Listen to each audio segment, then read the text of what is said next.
Good afternoon, ladies and gentlemen, and welcome to another episode of the Daily Friend Show. I'm your host, Nicholas Lorimer, today joined by Mr. Marius Roodt. Marius, how are you doing? Right on you, Nick.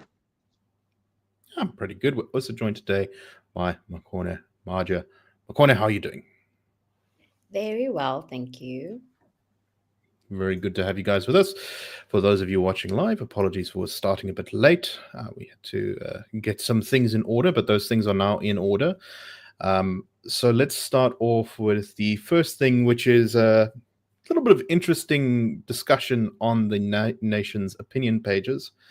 I don't know what his position is anymore. Current editor, former editor. Anyway, Peter Bruce, who has often made quite a lot of waves with his columns, wrote this piece, which was quite frustrating, but sort of generally in some ways in the right direction. But let me explain. So the piece is titled "Waiting in Vain for BEE Boffins to Make the Investment Case." He said, "No one has described how the law requiring investors to share 30% of an SA venture would make them invest."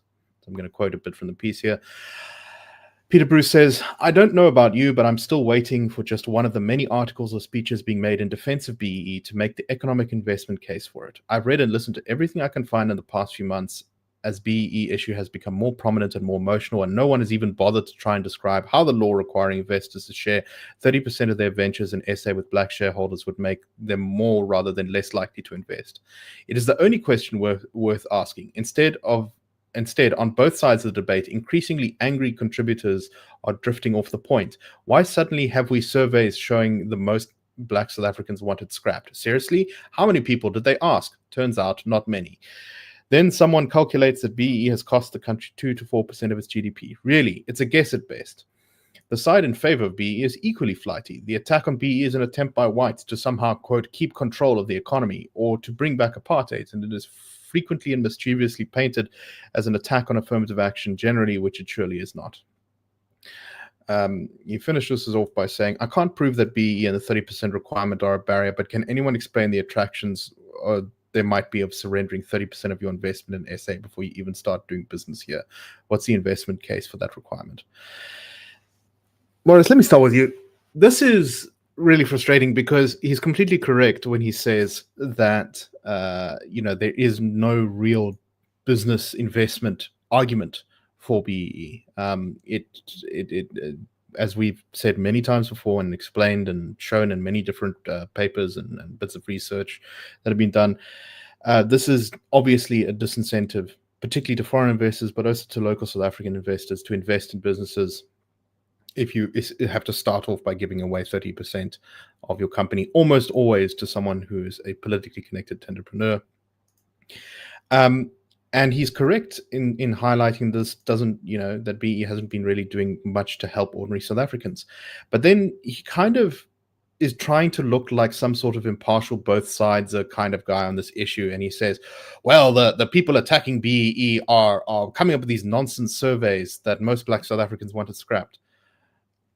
Okay. This is an endless point of frustration. Surveys don't have to ask the whole population or even tens of thousands of people to get an accurate result. This is a thing we've been over many times in polling. You only need a representative sample of a sufficient size. That sufficient size can be somewhere around 1,000 people, but as long as it is accurate to what the population looks like, you will get a realistic answer. This is best practice in polling all over the world. It is done by businesses in advertising. It is done by political parties and commentators when they're trying to find out. Our polling has done this. Ipsos does this. Name a polling company, they do this, right? The only exceptions are the really big polling initiatives like the quarterly labor force survey, where they need an extremely high degree of accuracy. But here he kind of has this sort of, I don't know what to call it, a drive-by attack on the surveys showing that affirmative action is not very popular by saying, oh, they didn't ask enough people.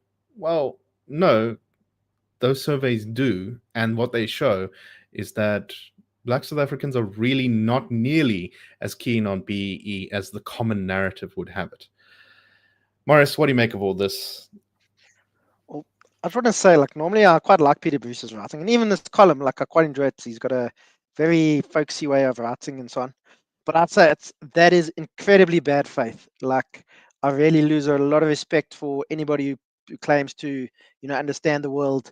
If they say, oh, well, they asked too few people, or they didn't ask me, how can, they didn't ask me what my opinion is, the survey doesn't count. And it's just incredibly bad faith, because as you say, as long as there is a representative sample, if you're going to have a go at a survey, you need to look at its methodology. Any survey for a country the size of South Africa, if it's got even 600 people, then your margin of error starts getting a bit big. But even 600 people is actually not a bad number to poll a country as big as South Africa. If you're polling more than 1,000 people, that's actually fine. Even in America, a lot of the presidential polls that are pretty accurate, they only poll around about 1,000 people, and that's for a country of 350 million people. So I just found this an incredibly bad faith attack on, have a go at the methodology. That's what you should have a go at. But it's it's quite an economist's piece, because he's like got a very bovine way, because he's saying on the other hand, on one hand, and then on the other hand, how Nas Boerta used to say when he did the rugby commentary back in the day. But yeah, he says, it's we know B doesn't work, but also maybe it does work, and and I have to say there's also I find this one bit here quite infantilizing, where he says, as an editor of this newspaper for 14 years, my black colleague, senior and less so, was central to practically every new insight into our society. I would not have survived without them, and anyone trying to keep black people out of their business in South Africa today is just a fool. Firstly, it's this kind of the magical Negro trope that like black people have this, insight into the world that white people don't have. It's actually quite infantilizing, and unless you are a massive white supremacist, which I think even if you do believe that no person can survive in South Africa if they are actual white supremacists, I don't think you just wouldn't be able to just live with white people and never interact with black people. No person in South Africa wants to keep black people out their business. Most business owners, I'm sure the vast majority, want to get their business to grow, and they're going to hire the best person. Whether that person is white or black or Martian, they don't care. They want to hire the best person for the job. And he also buys in this thing that there's this kind of very reluctant class of business people in South Africa, of white business people, who have an interest in keeping black people out of the economy, or whatever the case is. It's complete nonsense. And I have to say, as I say, I like Peter Bruce's writing normally, but I've thought this was quite a weak column, and I lost quite a lot of respect for him with his comments about there being too few people polled. Makone, what do you make of this? It's been kind of interesting that I think the DA in particular seems quite concerned with what Peter Bruce thinks. In that, I think it's because he's sort of, ideologically sympathetic to them, but never quite seems to give them the support that they have always wanted from him. And you can see this in a variety of things. I think the DA head of policy, Matt Cuthbert, recently had a go at him in a piece titled "The DA Learns Its Lessons from the Past," I think was the name. DA learns its lessons from history. Sorry. And John Steenhuisen yesterday had a very brutal attack on him, where let me just read a bit of the Steenhuisen piece. Peter Bruce, the more things change, the more they stay the same. If we went back in time for just a few months, it would have been difficult to imagine a more profound shift in SA politics than the one we are now living through. Even though many may now claim otherwise, 36, 24, even 12 months ago, very few pundits, including Bruce, believed support for the ANC was on the verge of collapsing from 57% to 40%. Few believed the DA was back on a growth trajectory after the party polled at just 16% following the debacle of the 2019 election. He goes on to say that Peter Bruce has basically been wrong and wrong again in various types of political prognosticating. Steenhuisen said, the reality is that Bruce was wrong that the, quote, blessed moment of Cyril Ramaphosa's election as the ANC leader in 2017 would magically cure SA's ills. He was wrong the DA would not recover after Mmusi Maimane walked off the job. He was wrong about the breakthrough prospects of his former close colleague Songezo Zivi. And he was wrong that ANC support crashing in 2024 wouldn't happen. So this is kind of the background, I think, to Peter Bruce sort of doing his on the other end kind of thing here. What do you make of this? It is, I think Marius said in an internal discussion, he just never quite seems to really want to have a full go at the sort of ANC edifice, even though he clearly sort of almost wants to. I don't know. What's your take on all this? There's a great deal of insinuation in both pieces. from Mr. Bruce and Mr. Steenhuisen. But let's start with Mr. Bruce and the premise in this article, which is this idea that, no one's ever really made the business case for or against the 30% ownership requirement of BEE. That's just false on its face, right? There's an EU report that was published, I think, in 2020, where it's actually titled EU Investors' Response to Broad-Based Black Economic Empowerment, a Skills Enhancement Model. And they outline the EU's commitment to developing South Africa. But one of the first things they propose in terms of making South Africa more investable is one, the conditional relaxing of Black equity ownership. And I'm reading directly from this report. Reducing the weighting of Black equity ownership and shifting the triple BEE points to favor job creation initiatives, and then the simplification of the EEIP, the Equity Equivalent Investment Program. So the idea that no one's ever tried to unpack whether the 30% ownership hurts or helps investment is simply not true. A simple Google search would have helped Mr. Bruce get this source it from the investor's mouth, right? The EU as represented in South Africa.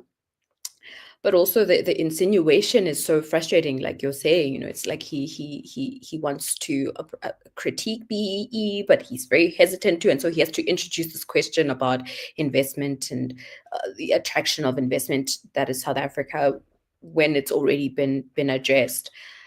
So it is really quite frustrating. And then Mr. Steenhuisen, I'm also not sympathetic to his article at all.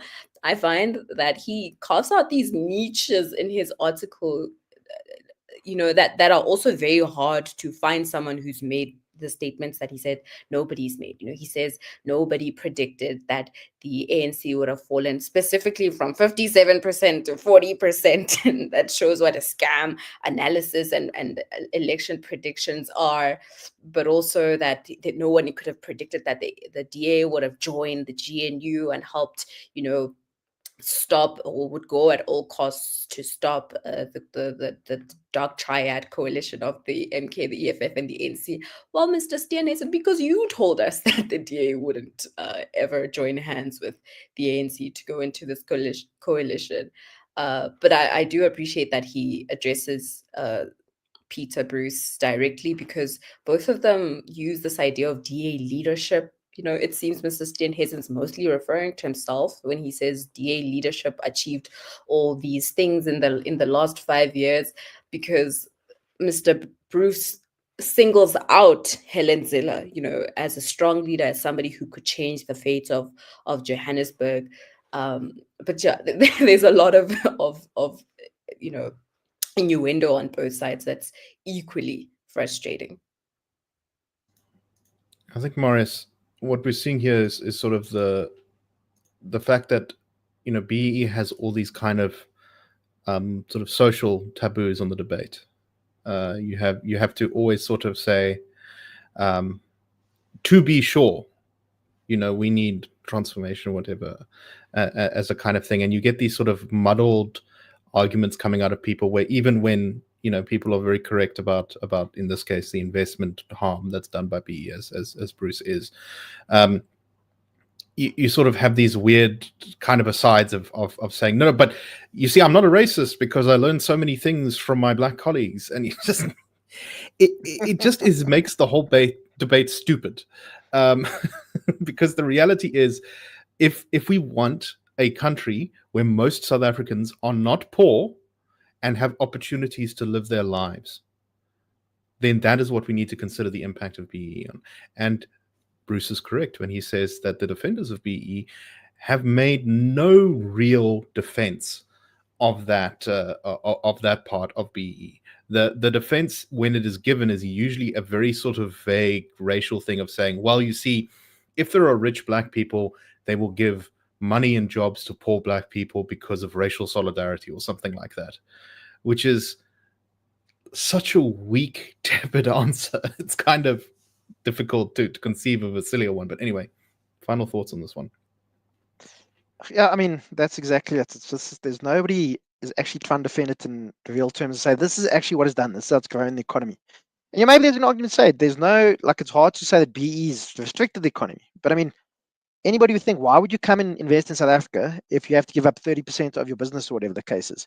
And even if you sell a bit of your business to what do you call it? A black businessman who's built his own business, you now empowered because X amount of your business belongs to a black person. That guy goes and sells, and you sell to an overseas company or a white person. Now you're not empowered anymore. It's such a restriction on your business. And also, just we have to just talking about transformation. What does transformation mean? In any sense, South Africa is transformed. You can't say this country is the same as it was at the end of apartheid. I know some people will disagree with me, but I think it's improved for the better. When is a country transformed? As I've said before, is it when there's no more white people in public life, or white people only reflect their percentage in the population or whatever? And I've said it before, talking about the Springboks, and I'll also talk now about the Proteas, who won over the weekend, first ever world champion. Or World Cup. I'm getting so excited. First, the RCC trophy for the Proteas. Lots of talk about how the Proteas is such a transformed team and all this stuff, because they got a black captain, just like Siya Kolisi did for the Springboks, what Themba Bavuma did. 7 of the 11 were still white guys. There were 3 black guys and 1 Indian guy, and 7 white guys. But now suddenly it's a magically transformed team. Is that team transformed? It's still majority white, but because they're winning and because they led by quite a guy with some gravitas and a bit of dignity, a guy like Themba Bavuma, people are like, oh no, it's team's transformed. But so what does transformation mean? Is it just an organization where black and white people are working together on equal footing, like the Proteas and Springboks? Or does it mean that black people have to reflect their proportion in the population? It's all just, it's all just a sophistry, and it's all, it's just a lot of rubbish at the end of the day. And also, as I say, we do need transformation, but transformation is where there's no more poverty in South Africa, or where only 5% of South Africans live in extreme poverty, not what we have today. Okay, let's move on to our next story. This is perhaps of less grand importance to the fortunes of millions of people, but still interesting to talk about. And that is that Julius Malema has had his visa application to the UK denied. Now, this may sound a bit familiar, but when the story came up previously, the dispute was that Malema said he was being denied a visa, but the UK said, no, we're not denying your visa, we just weren't able to process it in time because of a bunch of public holidays. Well, they have processed the visa now, and they've denied it. And I think I did say something to this effect at the time. I can't remember exactly what I said, but I think I said something along these lines, that if the UK government was going to deny Malema for a visa for his views, they would be pretty clear about it. Well, it turns out they were pretty clear about it when they did do that. The Home Secretary in the UK has said that they are not going to be granting a visa to Julius Malema to visit the country due to his extremism, and in particular, they cite 2 particular instances. They say his support for Hamas, which in the United Kingdom is regarded as a terrorist organization, as well as his comments about slitting the throat of whiteness that he made, I think, with reference to removing Mayor Athol Trollip from Nelson Mandela Bay a couple of years ago. The UK's Home Office said any future UK visa applications you make will be considered on their individual merits. However, you are likely to be refused unless the circumstances of your application change. In relation to this decision, there is no right of appeal or right of administrative review. Makone, I think, sort of what this is that Malema, okay, let me first say this. It's not actually particularly unusual for the UK to deny various fairly famous people visas. Mandla Mandela, Nelson Mandela's grandson, was denied a UK visa also for his support of Hamas last year in October, I think it was.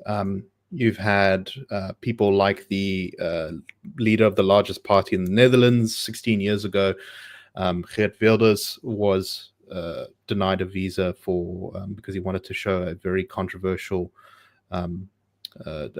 documentary about Islam in the UK. He was denied a visa.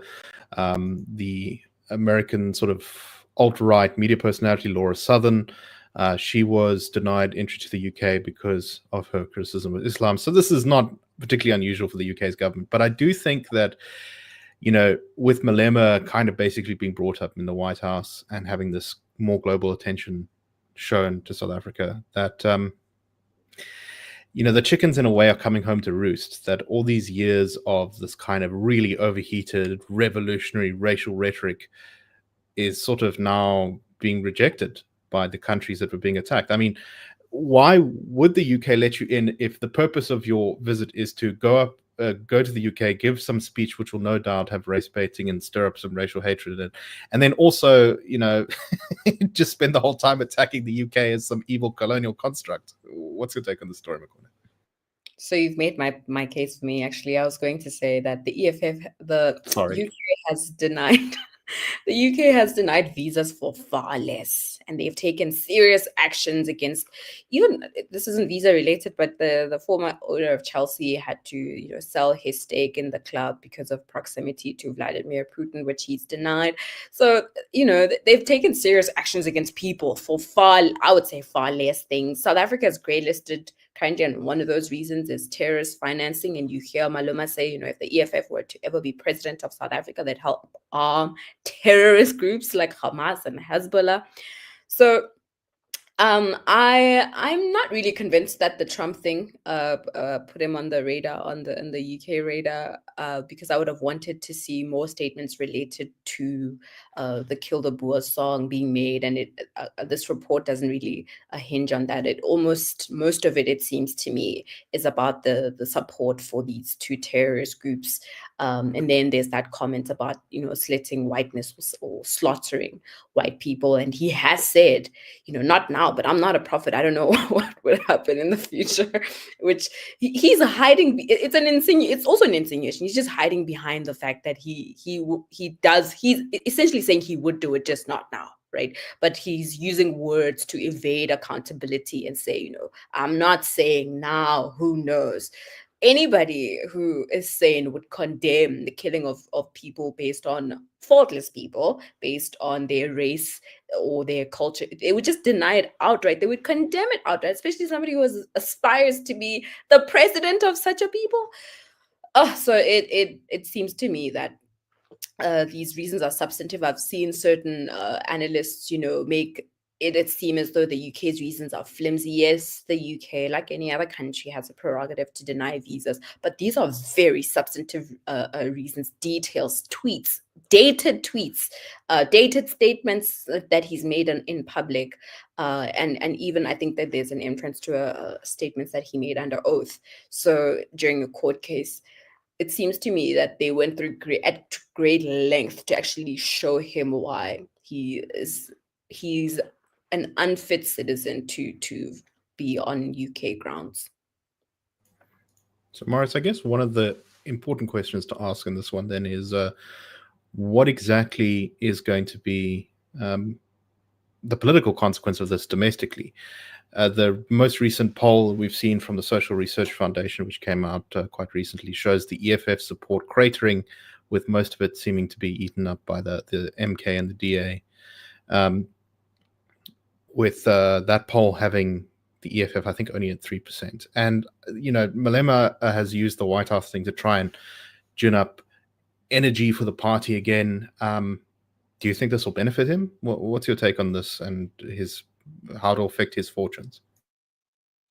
I think he'll definitely try to use it to show his, prove that the West is after him and this is all a imperial plot and all that kind of stuff. I'm not sure it'll actually really work. As you said, the SRF data has shown that they're doing pretty poorly, and in by-elections across the country, EFF has done really badly. There's a handful where they've pushed the ANC hard, but in most places, the EFF isn't doing well. And also, since I think I mentioned on the show before, in the last 18 months or so, the EFF hasn't stood in every single by-election when it used to do that, even in places where it's had absolutely no hope. About 2 years ago, it won 0 votes in a by-election in a gated estate in Middelburg, for example. But so I think it's telling now that it's not standing in every by-election. I think there's probably organizational and perhaps financial issues with the EFF. But I think there's also a good example of the F around and find out. Malema's been saying this kind of stuff for years now, and obviously the British government's had enough of it. I also don't think that Donald Trump, what he's been saying, really had an effect, because we know at the moment in the UK it's a Labour government, and Keir Starmer. I mean, Labour and the Republicans would be pretty far ideologically apart. And I don't think Keir Starmer would necessarily be a fan of Donald Trump. So I don't really think this has got too much to do with the British government. But we never know. I mean, these things can also be complex. But I think he'll definitely try to use this and say, look, this is an imperial plot. These people are terrible. They don't want to let me go there, even though it's the heart of white supremacy. That's why I want to go there and just have a look because it's so terrible. Whatever. It's also typical of all these. You get these. Often these woke academics will tell you, the West is so terrible, we must decolonize and Africanize, and their dream is to get a job working in New York or London or, one of the, a very European place. You don't see them looking for jobs at the University of Timbuktu or Addis Ababa or whatever the case is. So I think this is quite similar. And as I say, it's a case of effing around and finding out. And that's what's happened to Julius Malema now, I think. Makone, any final thoughts? I can see him take up the populist posture of turning this around and going to the Middle East, hanging around Gaza when bombs are flying and, showing the people that at least he's welcome here. The imperialist white supremacist powers, Western powers may not want him, but he's welcome among the terrorist groups there in the Middle East. But I suspect he wouldn't do that. Malema likes his comforts. So, I agree with Marius that I don't see the influence of the Trump administration being that progressive here. And I think we discussed the show, just to speak to what Marius spoke about in terms of the decline of the EFF's visibility and showing in by-elections, is he is a good mobilizer, but he needs to be paired with somebody like Floyd, who, it seems he was the guy who was conscientious in putting together these infrastructures that, in pairing it with rhetoric, would actually do the work of getting people to by-elections, campaigning during those by-elections, getting together basically the infrastructure that underlays parts of the party, parts of politicking that require showing up to polls. But he seemed it may be a consequence of the loss of somebody like Floyd and others who have left the EFF. Although, while I'm sure Malema is not super psyched about being denied his visa to the UK, he's probably very happy to see the troubles that Floyd is now in. A little bit like when your partner breaks up with you and then their next relationship goes down in flames very quickly, and you sort of have a vindictive, sadistic, smug feeling in you. I think that's probably how Malema's feeling a bit right now. Also made me happy because now a pint in London is about £7, I think. So he's probably going to save a lot of money by not being able to go to the UK. Yeah, well, that's true I don't think Malema has those kind of problems, Marius.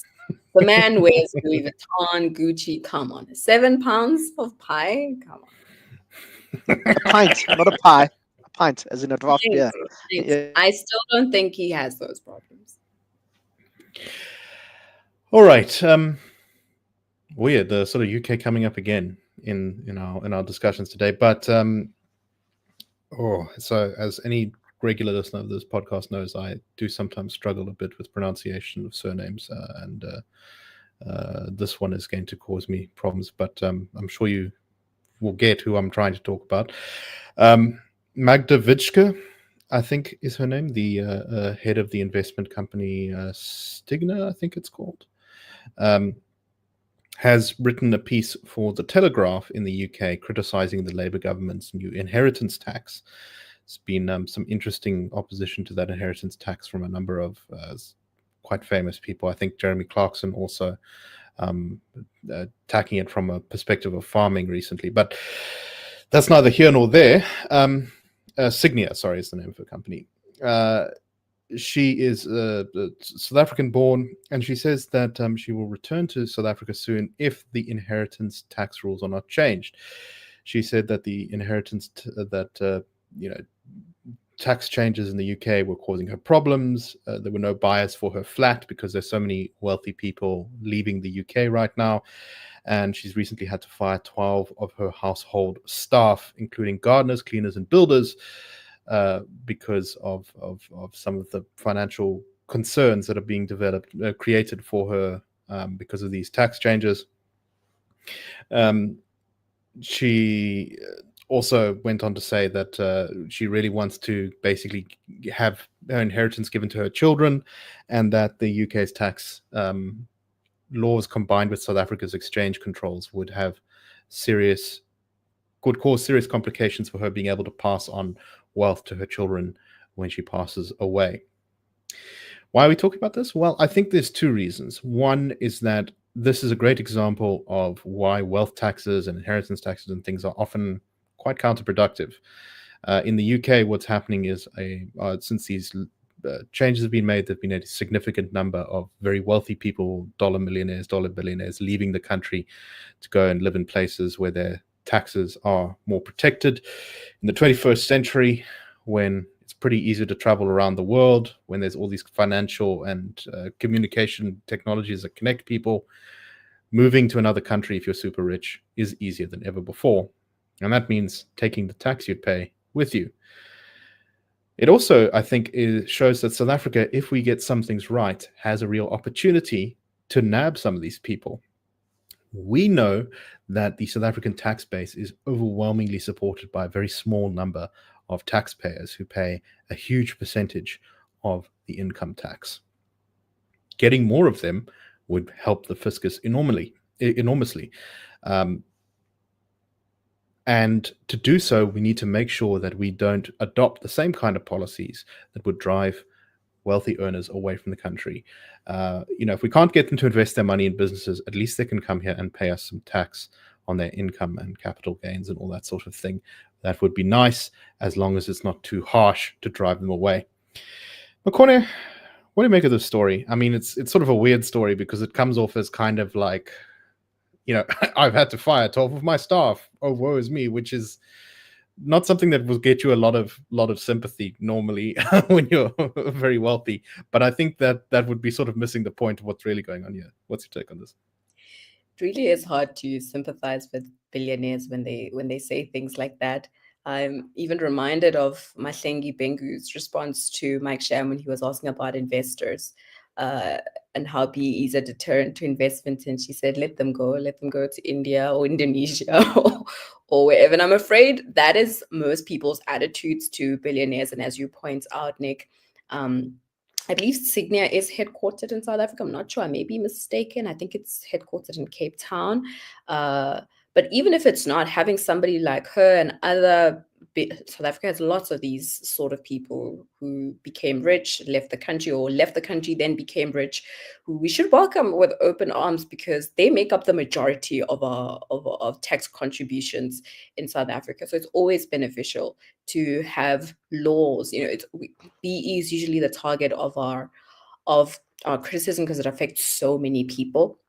But even inheritance and wealth taxes are exemplary in terms of having policy that's just anti-investment, anti-attracting people of that caliber who would spend their money here in South Africa, and we'd all benefit enormously from their presence here.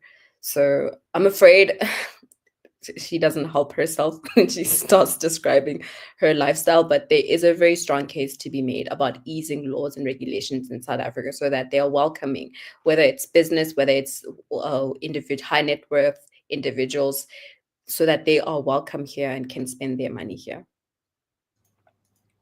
And of course, it's not like that money goes nowhere. As I was saying, it goes to tax. But also, when you have high flyers running around, going to your restaurants and buying things and splashing money about, it also helps lower income people very directly in that they will get sort of jobs or extra economic activity where they live. Marius, your take on this story? Yeah, it's just a very first world problems piece, I think. Oh no, I have to fire 12 my staff and I can't sell my massive house in London. Oh, jeez, so terrible. And I think Magda Verchika, she's a very good example of somebody who's obviously very good at some things, I mean, she's built a very good business. She's obviously very smart in some things, but I think she's one of those people who doesn't rely on for political analysis. I was actually talking to somebody about it today, and I remember when it was Human Rights Day, so the anniversary of the Sharpeville massacre, and Magda shared a photo, or that famous photo. I can't remember the guy was carrying it, but of Hector Peterson having just been shot, and saying, in commemoration of that day, and it's like, lady, it's a completely different incident, And she was big on the Ramaphosa hype train, back in the day. And when most people could see through all the smoke and mirrors of around Ramaphosa and so on, but she couldn't, because obviously, I think he speaks so she's well switched and all now that kind of thing. Yes, but to being quite critical. So, but yeah, no, she was yeah, very much on the New Dawn train yes, to begin with. exactly. So yeah, but I think you also make a good point that South Africa's got there is real potential to get people to come to South Africa. Like it's such a bit of a silly thing, but I mean, the weather's great here. There's lots of things to do. There's we talk about like this cheap beer and cheap wine or whatever, and you got the game farms and all that kind of stuff. It's a place that you could really attract people to. And as an aside, I've got a friend. She works for a PR firm in London, and one of her bosses, he's literally a lord. He's got an inherited title and so on. And he was actually at Prince Harry's wedding. He was one of his best men, can believe it or not. Anyway, he got married recently. Where did he have the reception? At a wine farm in Cape Town.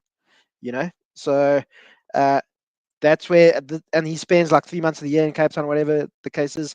And people might talk about, these digital nomads are pushing the prices up in Cape Town. That might be the case, but you're probably getting more economic activity if you make it easy for these people to come here.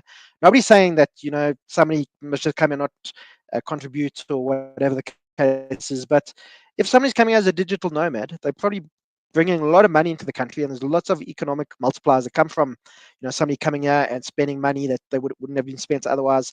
And obviously these things must be managed. We've seen that property prices in Cape Town have gone up a lot, and it's been a problem in other parts of the world, not just digital nomads, but over tourism and so on. These are things that have to be managed, but they are also ways to boost economies. So there's, you've got to harness the power that will come from this kind of thing. So, but yeah, overall, I think it was quite a funny story, and I think it tells a lot about Magda, that she's willing to tell people that she's, life's so terrible because she had to fire her butler and her footman and her lady in waiting and whatever the case is.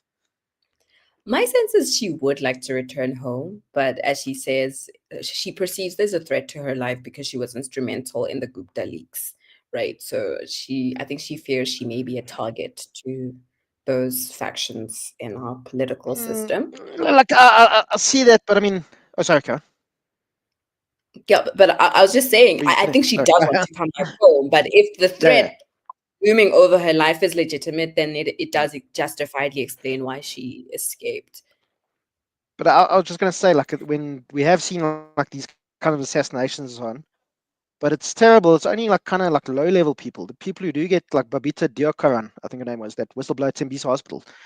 She's one of a famous person that, like, it's not like MECs and so on that are getting killed. Like, I think somebody like Magda, she probably needs to have some kind of security, but I don't think, you're not going to get a Gupta SWAT team coming to a mansion in Victoria and trying to kill her, or whatever the case is. No, she could replace the 15 butler staff with 15 security guards. Marius. So I think her role specifically may have been akin to that Babita Deokaran played in the Tembisa Hospital scandal, right? So I'm not sure that it's a matter of rank, like how highly you are in society, but how big the role you played in exposing the corruption was, and that Babita had her finger on it. And so I don't know Magda's specific role, but perhaps it's just as sizable. But I think this does raise a sort of larger question, which is that, one of the issues with attracting wealthy people to South Africa is, of course, crime. And as long as you have kind of organized crime and mafias running around, it doesn't really matter whether they're trying to, arrest you, assassinate you, or kidnap you, or whatever, or rob you because of your political views or just because of your cash. It's still exactly the kind of thing that's going to chase away very wealthy people who we could be getting here to fund all the development programs and all the infrastructure we need. Yeah, I don't. It's very frustrating how, South Africa, we do have these great opportunities before us. We have this really beautiful environment. We could be getting people, these rich people, and have a sensible tax regime which gives them good reasons to come here, but still get some money from them. We could use that to pay for all the infrastructure stuff we need. But we miss the opportunities because of either ideological obsession with smashing the capitalist, wealthy class, whatever, or alternatively, just because of crime and general mismanagement. Makone, final thoughts? I was going to add that she's also been very vocal about that, about trying to, get startups in South Africa investment and make the investment case in places like America and in Europe. And she said it's very difficult. South Africa is just simply unattractive. And even though we have some of the most creative, most innovative, technologically advanced startups, it's just very difficult to get them support because of the laws on our books. And I think she was speaking about things like BEE. So yeah, she's a good ambassador to have in our corner. All right, let's just do one last story before we close up for today, because this is one of those stories that's so sort of bonkers. It kind of makes my head spin around. But anyone who looks at South African polling on what institutions South Africans trust and don't trust, the police routinely come out as one of the least trusted institutions in the country. And it's stories like this one from the Daily Maverick which kind of really highlight why that is. According to this report, a Nelson Mandela Bay police officer who pleaded guilty in an internal disciplinary process to charges of armed robbery, possession of stolen property, and possession of an unlicensed firearm, has returned to work in the police force in the Child Protection Unit after a 2-month suspension. He is still, as far as I understand, facing the criminal charges related to that armed robbery in the criminal system. So, presumably he's going to go on trial at some point. But this is one of 12 police officers who just in the Eastern Cape, this was revealed by, I think, a legislature question by DA MPL, said that there are 12 officers with criminal convictions currently serving in SAPS in the Eastern Cape. And there are 217 cases involving police officers under investigation. Most of the people who have these convictions were guilty for helping prisoners escape, I believe was the reason given. There were a couple for fraud, and there was one which was reckless and negligent driving, which is, I would say somewhat less extreme than some of the others. But Makone, I don't know what to say. This is just so mad. I'm just as floored that we are being policed by criminals. And this is a problem that's widespread in the civil service. We have a lot of people who are offenders, even in the education department. I think, Marius, you and I spoke about this when it was revealed that some 600 members of the Free State Education Department have criminal convictions, and perhaps some of them are reformed, but where they are specifically related to like the assault of children, sexual offenders, specifically of minors, it's a no-brainer. How do we not have the correct vetting mechanisms? But even when you do, this case demonstrates, even when you can vet them, right? Even when somebody a police officer confesses to perpetrating a crime, doesn't matter. They're just back on the force after a 2-month suspension. So it shouldn't surprise us, that we have this caliber of people in our civil service, and that, the police are just unwilling to do anything about this. In fact, they help them, right? Because one of the things they speak about is that during this hearing that this police officer had, it was a captain instead of somebody higher ranking like a brigadier who was conducting this disciplinary hearing. So they're clearly protecting each other. Something needs to change about that. I'm not quite sure what yet, but I am also equally floored. I think there's many things one can do that to fix the police service. It starts with, just, for example, having the political will to follow through on the processes of firing people who are incompetent or compromised. But I do also think there might be room for special investigative units to assist, like IPID, or to strengthen IPID, to actually look into this stuff and be like, okay, well, there are real consequences for police officers, for soldiers, for people in positions of authority like this who break the law, or who have gross misconduct. In fact, the fact that he pleaded guilty in an internal disciplinary hearing, like, that should have been enough cause to be fired. Never mind the criminal stuff that goes on. The law has to take its course. He needs to go to court for all that.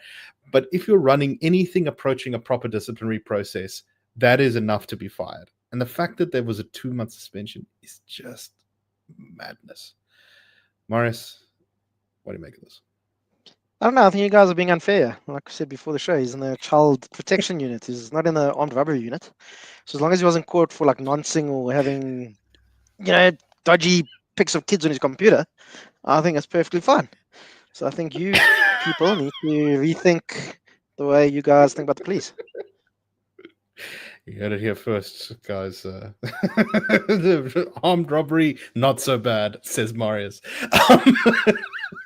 But the infiltration of criminal elements into the police is, I think, one of the most serious problems in the country that no one has even really begun to tackle. And until that is tackled, you can actually make a whole bunch of other policy changes that would be positive. You're going to really run up against some roadblocks. I agree. I just want to say one thing quick. I mean, there are obviously serious problems with the police, but in the last couple of months, I've had some incidents. I've had to deal with the police about 3 times. And every time, they've been very professional and very friendly. And I think there's still lots of good people in the police. There's obviously, we can't ignore these problems, and these problems of infiltration by criminal elements has been a long-running problem for, 20, 30 years. But I think there's a lot of people who want to try to do the right thing and want this country to work, and a lot of them are in the police, I think. And we also need to give credit to its due. And I was obviously joking. I think if you have been caught with, if you have admitted to armed robbery, you probably shouldn't be in the cops, even if you are just in the child protection unit. I think this actually is one of the important points about that, Marius, is not just that we should give credit where it's due and that there are good people in the cops. It shows that if you start to turn the tide on these things, you'll actually see the system come right faster than you think, because those people who do their jobs properly will have the room to breathe, will get that morale boost, and they can start actually improving the system. I don't know if there's an apocryphal story or if it really happened, but there's a tale of these monkeys in Japan. You've probably seen in front of them those grey monkeys that sometimes chill in those like steam baths, those natural springs or whatever. And there's a story like the one monkey, he realized if he finds fruit on the ground and he washes it, then it's a bit more tasty. And then other monkeys would see him doing it and so on. Then suddenly, all monkeys in Japan started doing it. And obviously, they couldn't all see each other. And there's a theory called the 100th monkey thing.